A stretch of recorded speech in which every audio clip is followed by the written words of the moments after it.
Hey, what's up everybody? This is Anthony from Anthony's Customs, and for this review we are looking at the new version of Tankor from Beast Machines. This is the Hasbro version. It's not the fancier Takara version, unfortunately, but I think this one's perfectly fine. The other one will have cooler paint applications, but this one's still pretty darn good for the price point. I'm happy with it. Considering the Tankor figures we got originally when the Beast Machines show was still happening, this guy looks great. He is only a deluxe figure, so he's incredibly small if you're talking about scale. He's supposed to be humongous. But if you collect Transformers, you know that scale is not something they really consider too often. So I think, and this is the first time I would do it, I would buy a bootleg version of this guy if he was big. If they took this mold and scaled it up to be about twice as big or even 3 times as big, I would actually buy that. So any of you guys out there who make these things, not customs, but the knockoffs that are bigger, I'm not familiar with what they're called, but if you make one, I'm probably going to buy it, so please do. This guy's cool. He's 100% more accurate than the original ones, which is actually the wrong way of saying that. It is a lot more accurate, but the other ones weren't accurate at all, so saying 100% more of nothing, you still get nothing. So let's not talk about logic right now. Let's just talk about the figure. It looks great. It does have a hollow torso.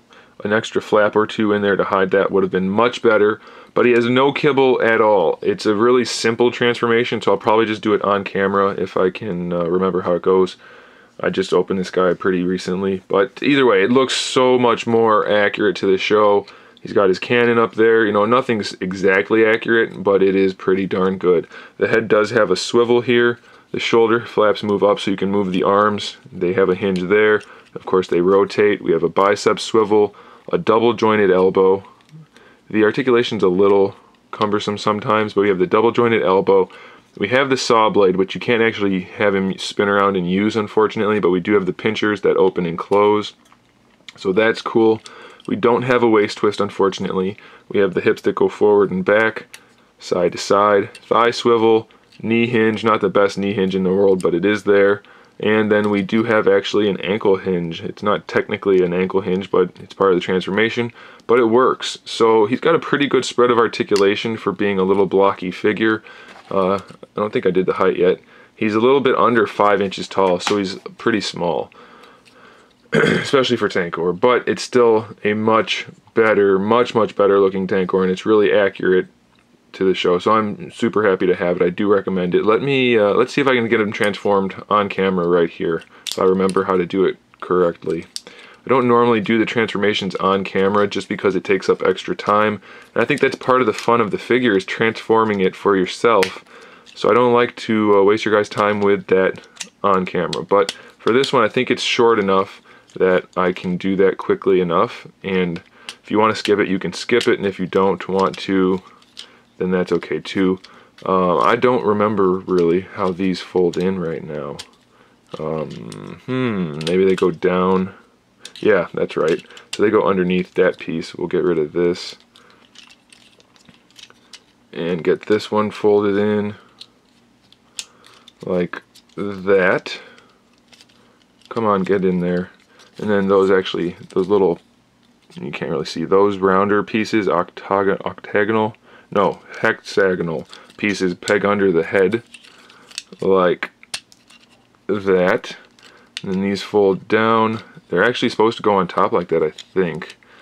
Bring them forward and like that. And then we have the cannon. So I'm pretty sure that's a transformation. Let's see if I did it right. They go under. Okay, so these pieces tuck under, and then we snap it down.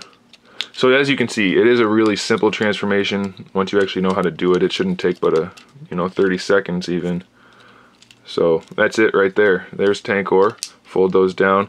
It's not the best vehicle mode, I don't think. Alt mode, it's a little clunky looking, but it's not horrible. It's good enough. I think unless you're buying a bunch of these to do the tank drones with Tankor, you're probably going to have him in robot mode anyway. So the robot mode's definitely good enough if you don't mind the scale issues.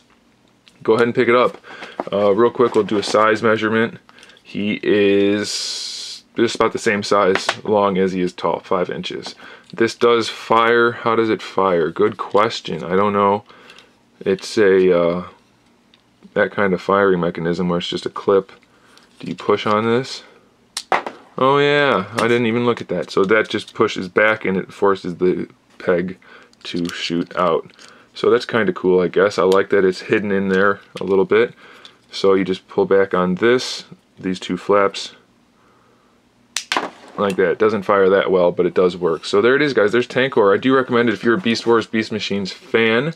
This is a good one to pick up. If you're not, then you probably couldn't care less about this figure, and you probably aren't watching this video. Anyway, thanks for watching, guys. Stay tuned for more figure reviews, custom figures, and other good stuff. And in the meantime, keep collecting.